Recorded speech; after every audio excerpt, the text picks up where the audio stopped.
Olá pessoal, tudo bem? Eu sou o Davi Coelho, continuando com mais um episódio dos clássicos do board game aqui com o Fel Barros. Fala galera. Você que não conhece o Fel Barros ainda, que vive numa bolha, né? Fel Barros, developer da Cool Mini or Not, com quantos jogos publicados já, Fel? 9 jogos. 9 jogos publicados, com jogos publicados lá fora na gringa também, que se juntou aqui ao Sil Coelho para falar sobre esses jogos que marcaram nossa infância ou algum momento da nossa vida, pelo menos, né? Dessa vez a gente trouxe um aqui que esse daqui tem um lugarzinho reservado no coração de muita gente. O Interpol. Interpol que aqui no Brasil é conhecido como Interpol, mas o nome original dele é Scotland Yard. Então já vamos falar o porquê dessa questão dessa confusão dos nomes, mas o Interpol ele é um jogo de 1983 e tem designer pra caramba aqui, ó. Nome do designer: Manfred Burgraff, Dorothy Gerrers, Wolf Hermann, Fritz Ifland, Werner Schreiner e Werner Schleger. Schleger, né, da galera? Só alemão. Só alemão. E por falar em alemão, o que esse joguinho tem aqui? Uma estrelinha aqui, teria uma estrelinha aqui. Deveria ter um selão aí. Deveria ter, né? Aquele selão vermelho bonito. É porque aqui no Brasil eles não fazem isso, não botam esse tipo de coisa. Mas o Interpol ganhou o quê? Spildejar, né, meu amigo? Vamos respeitar. Spildejar. O terceiro Spildejar, 1983. Terceiro, né?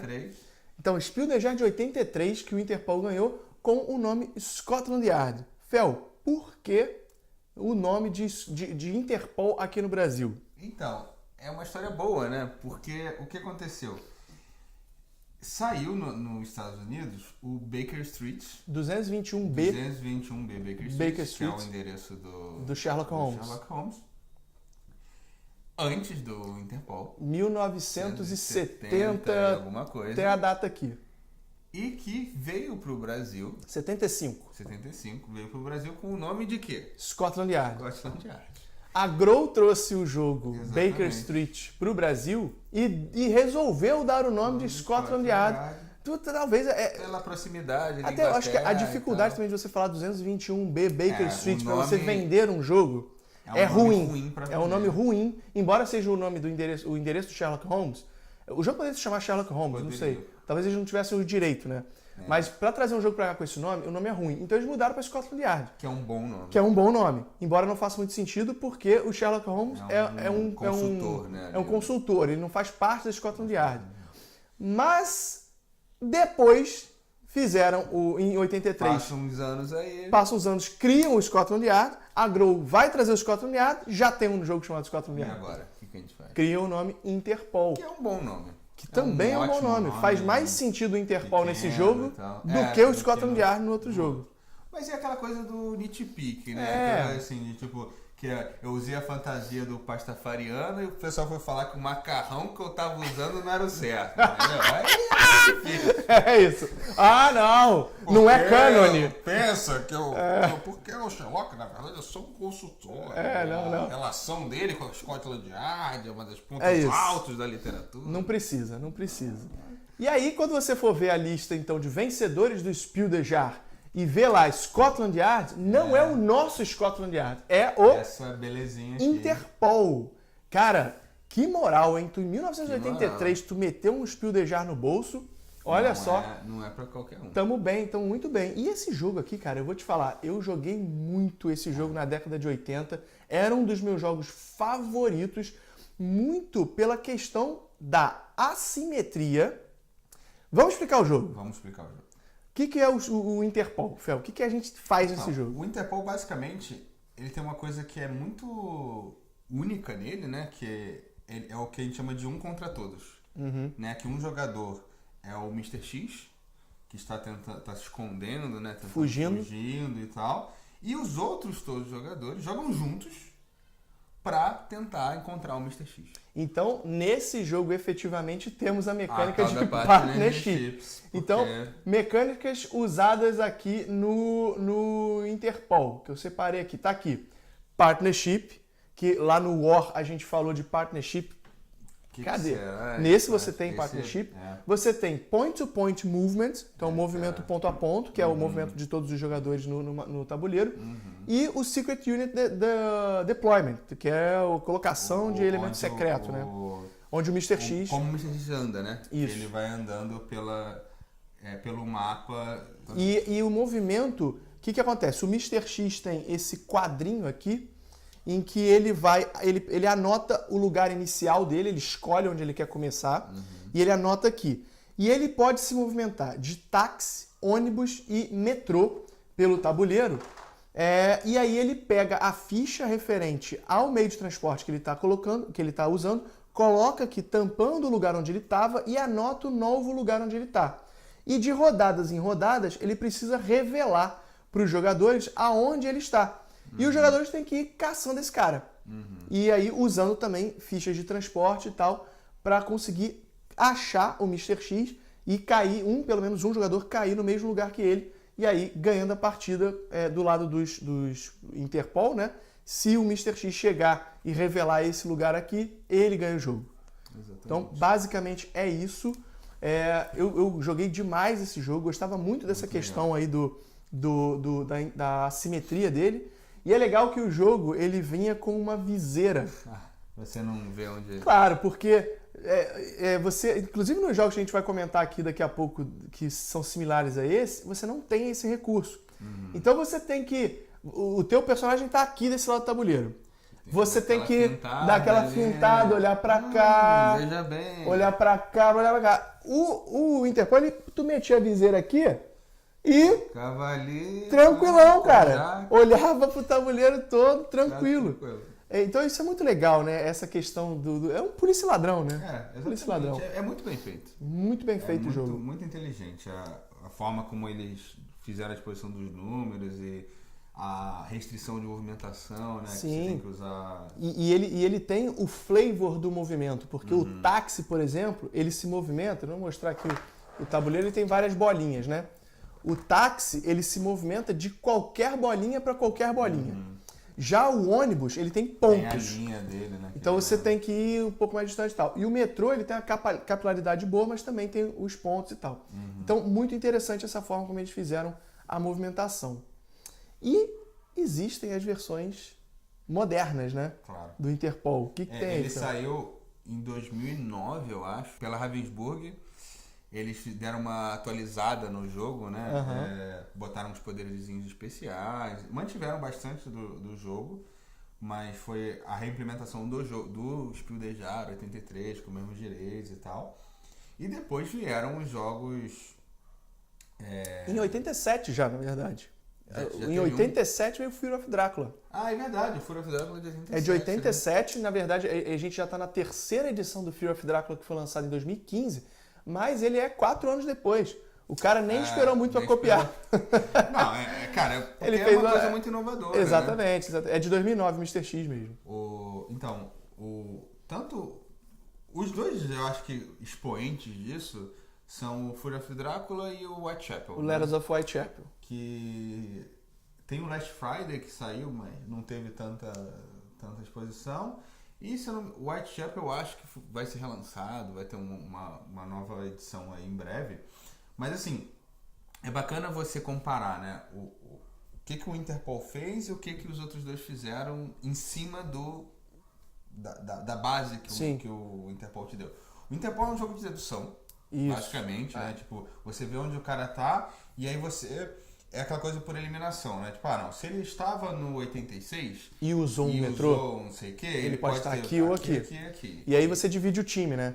Um vai pra lá, outro vai pra cá. Já que ele pode estar aqui, cada um vai pegar um pedaço. Isso. Né? Então, só que obviamente você era limitado pelos marcadores que você tinha na mão e tal. Então tinha um certo gerenciamento aí de quem vai pra onde, guardar o táxi pro final, aquelas coisas, né? Depois disso, cada um foi para um lado. O Fear of Drácula fez o quê? Ele é o que a gente chama de ameritrechar, né? Botou a roupagem, né? De noite tem o Drácula e tem arma e você briga e tem um pedra, papel e tesoura que é a briga entre eles, não sei o quê. Ainda tem a dedução, mas o que eles fizeram? Eles Porque se você olhar o Interpol, isso aqui, essas É o três flavor. linhas, é o flavor do jogo. Né? Tipo, ó, tem um cara fugindo, vocês são detetives, vai. É isso. Né? O Fúria of Drácula, ele cria uma atmosfera em volta do jogo, né? Aquela coisa do dia e da noite. O da Drácula só perseguição. pode se mover à noite. Ele se move à noite. E os Hunters podem mover de dia e de noite. caçando a galera. Então, tem uma imersão muito grande que não tem no anterior. E o Whitechapel, ele faz aquela coisa europeia, né? É a modernização do tema muito integrada na mecânica. Sim. De tipo, por que se a gente for parar pra pensar, por que na 3, A8 e A13 Se revela. o Mr. X tem que se revelar? Os Por quê? os Porque, caras... não, dei mole ali. É. Não tem uma explicação lógica. E o Whitechapel tem, Sim. que é o Jack, ele tem aquela ânsia dele de matar. matar. Então a cada X turnos, acho que são 5, ele tem que... Ele mata alguém. Ele tem que matar alguém. E aí chama atenção. Obviamente.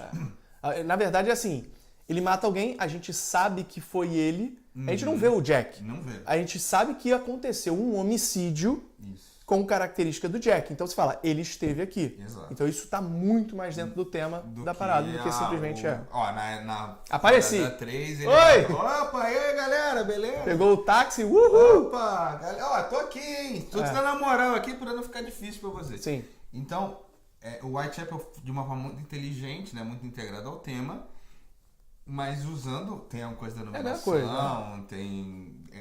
É um jogo mais de dedução do que o Fúria of Drácula. Sim. Os dois são construídos em cima disso aqui, em cima do Interpol Scotland Yard. Mas um vai para uma coisa mais americana, né? Porque o Fúria of Drácula, se não me engano, é Games Workshop, né? Aquela galera que fazia jogos voltados para o público americano na década de 80. E o Whitechapel é de um italiano, é uma coisa europeia, final de 2009, 2008, alguma coisa assim.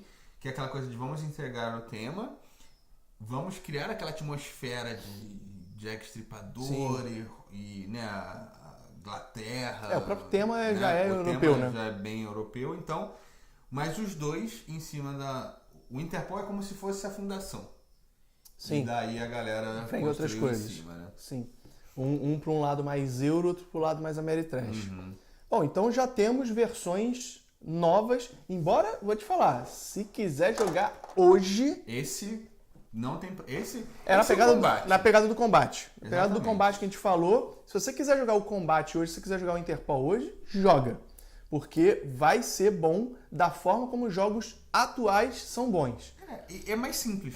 Exato. Né? Tipo, se você quer assim... Galera, antes de a gente jogar o Whitechapel, de a gente jogar o Fúria of Drácula, que são jogos mais complicados, mais demorados. Começar por aqui. Vamos jogar o Interpol, não vai dever nada a ninguém, é um jogo simples, que dá pra jogar hoje muito de boa. Ele pode ser considerado um gateway Ele é moderno. um gateway de dedução. Então, Né? se você quiser chamar amigos que não são gamers para jogar um jogo e você tiver o Interpol, você pode botar o Interpol. Porque ele já é uma introdução a um moderno, com poucas regras também. Pouquíssima Não regra, tem muito né? que encebar na regra. E aí depois você fala, gostou? Imagina então, vou te mostrar um que em vez disso daqui é com o Drácula, é com o Jack Stripador, não sei o que. É a pessoa, caraca, eu já gostei desse. Eu vou gostar mais ainda do outro. Então você dá o up depois com o Fúria of Drácula. E uma dica assim que eu dou, né, que é uma falha, mas é uma coisa comum desse tipo de jogo, é que você que está aqui assistindo o Cinco Coelho e tal, e né, querendo introduzir a galera, levar a palavra ao mundo, jogue como Mr. X. Porque é mais difícil. É bem mais difícil e assim, é muito fácil o jogo desequilibrar. Sim. Né? De tipo, se o Mr. X não for um cara sábio, que já está acostumado a jogar e tal, dá pra você pegar o cara ali na 8, fácil, na 13, e aí não tem aquela emoção assim de... Exato. Tipo, se for um cara que sabe jogar, você não pega ele antes do 18, entendeu? E aí, tipo, você vai cercando ali, guardando táxi, sei o quê, e aí fica um jogo bacana. Mas é muito fácil de, tipo, você pegar um cara... não, eu quero ser Mr. X, eu quero ser Mr. X. Isso. E aí o cara meio que o lance é o seguinte, pra você ser o detetive e você deduzir que se o cara tá aqui e usou o meio de transporte tal, ele só pode ser essas duas opções, é mole. Você ser o Mr. X e pensar, no ponto em que eu estou, se eu usar esse Isso. meio de transporte, eu vou dar menos opções, é mais difícil de você Exato. enxergar essas E movimentações. você tá sozinho, né? E você tá sozinho. Por exemplo, o Mysterium também, que é um jogo que tem a assimetria de um contra todos. Você jogar de fantasma no Mysterium, embora ele não seja competitivo, ele é cooperativo, você jogar de fantasma é muito difícil. É muito difícil. O manual do jogo fala, se você leu o manual, seja o fantasma. Isso. Porque você tem mais informações sobre o jogo. É bem difícil jogar de fantasma no Mysterium. Enquanto que os outros detetives, a dedução, ela é um pouco mais simples. Você tem um único objetivo. Enquanto que o cara não, ele tem que dar dicas para várias pessoas, tem que ler muito bem as cartas e as dicas. Então, é uma dica boa. Se você for o dono do jogo, se você for o jogador mais experiente, seja o diferente da partida. E depois pode trocar e tal, porque é uma coisa muito legal desse tipo de jogo, que é como é diferente. É quase duas partidas São diferentes. Dois jogos né? diferentes. Tipo, é como se fosse dois jogos em um. Um é você jogar sendo o Mr. X, o outro é você jogar sendo o detetive, né? A galera que curte mais co-op e tal. E assim, tem aquela coisa que o pessoal sempre. Que é uma reclamação comum de jogos um contra todos, né? Sempre sobra pro dono do jogo. Exatamente. O Mr. X e tal. Que rola no Hero Quest, no Whitechapel. Você vai ser o Overlord sempre. Você vai ser o Overlord, é uma coisa que... Mas não é exclusivo do Interpol. Não, né? É de qualquer jogo Mas desse é aquilo, é nas gênero. primeiras partidas, né? Exatamente. Se você joga mais 2 ou 3, o cara já pega e... agora eu quero ser o Mr. X. Não, o caso do Mysterium, por exemplo, sei lá, 2 primeiras vezes que eu joguei, que foram em grupos diferentes, eu tive que ser o fantasma, mas terminou a partida, deixa eu jogar, o cara já falou assim, caraca, vamos jogar outro que eu quero ser o fantasma. Eu quero ser o fantasma, exato. Já desperta isso na pessoa, Sim. né? Isso é muito legal. E vai mudar muda bastante o jogo. Né? Por isso que você falou, às vezes cara é um pouco mais sagaz em fugir, o outro não, então isso vai dando uma dinâmica diferente. Agora você imagina isso em 1983, Nossa, cara. É animal, muito bem feito. Com a quantidade, com as opções que tinham naquela época, vem uma parada assim, assimetria. Então, e é engraçado que eu não tenho certeza, mas eu acho que esse é o primeiro jogo que fez esse mapinha e a coisa... Movimento em grade. Movimento de... Secret Point Deployment, né? O Secret Deployment, de tipo, você tá andando assim, a galera tá te vendo e tal. Talvez tenha alguma coisa obscura aí anterior, mas assim, se tem um anterior, não fez sucesso com esse. Não fez sucesso, exatamente. Então, historicamente, essa coisa da galera criar as mecânicas, né, eu acho... E assim, em menor escala, tipo, War of the Ring usou, né, aquela coisa de...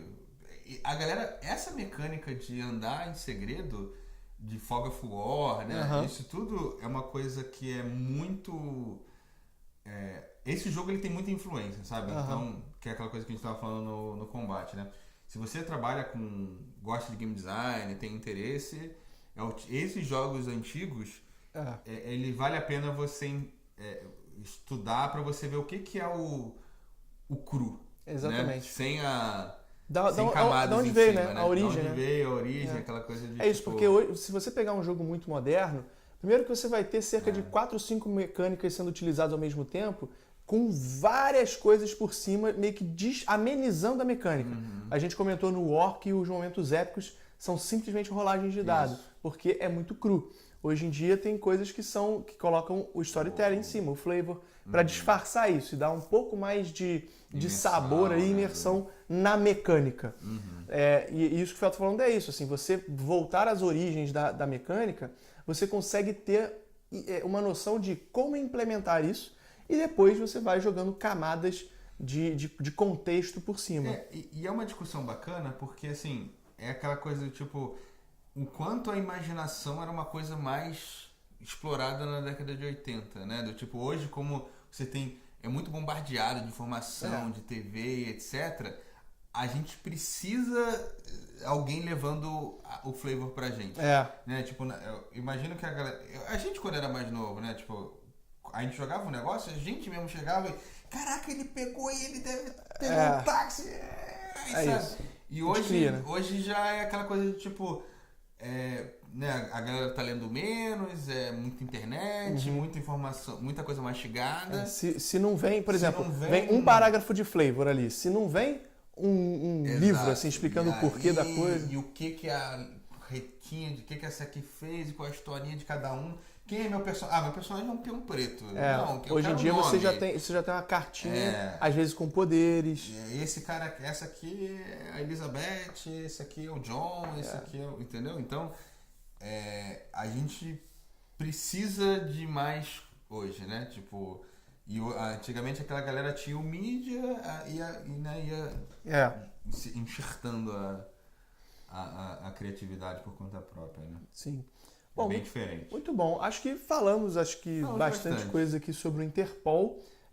Vou te falar, esse realmente pra mim é um dos melhores jogos que eu joguei na minha infância. Melhores jogos.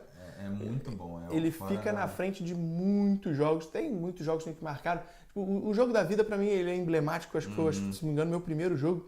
Mas esse daqui é bom. Qualquer oportunidade que eu tinha, e a galera do meu prédio, o bom era isso, os meus amigos também gostavam. Prédio, né? A galera do prédio gostava e era assim, vamos jogar Interpol? Vamos jogar Interpol. E aí jogava nas férias, jogava todo dia Interpol. Jogava e não enjoava. Mundo Mr. X e tal, tinha aquele cara que ninguém pegava ele. Então muito bom. Então galera, mais um jogo aí, o Interpol / Scotland Yard, né? Falaremos aqui do Scotland Yard ainda, né? Claro, o Baker, 221B Baker Street. Ai, meu Deus, nome muito ruim, né? Assim, pra falar em português, eu acho que deve ser pior ainda. Mas é isso. Então, continuem sugerindo aí jogos. Comentem aí o que vocês estão achando do bloco ainda. Se vocês jogaram Interpol, o que vocês acharam do Interpol. Não deixa aí também de assinar o canal, se você ainda não é assinante. Dá aquele joinha lá. Dá aquele joinha pro Fel também, que dá essa moral aqui. Valeu, de gravar esse bloco comigo, vindo lá de São Paulo. São Paulo para gravar. Ele vem só pra isso. Só pra gravar. Só vem pra isso. Ele reserva lá na agenda dele, ele fala pro pessoal da Cumini, reunião esse dia eu não posso. Não posso porque tenho que gravar. Tem que gravar lá no Rio. Os clássicos do Silvio Coelho. Silvio Coelho banca a ponte aérea, né? Vou pensar meu jabá e minha frase de abertura, tem que criar Tem que criar essas coisas. É isso, então fala sua frase de jabá aí do final de vídeo. Qual que é, Fel? Então, acho que valeu, galera. Tem que pensar uma coisa mais legal. Tem que pensar. Dá sugestão. Uma frase legal aí pra eu falar no final do Ou você vídeo. faz que nem eu, não fala nada. Fala nada. Eu sou o Davi Coelho, a gente se vê no próximo vídeo. Eu sou o Fel Barros, a gente se vê no próximo vídeo. Valeu, galera. Abraço.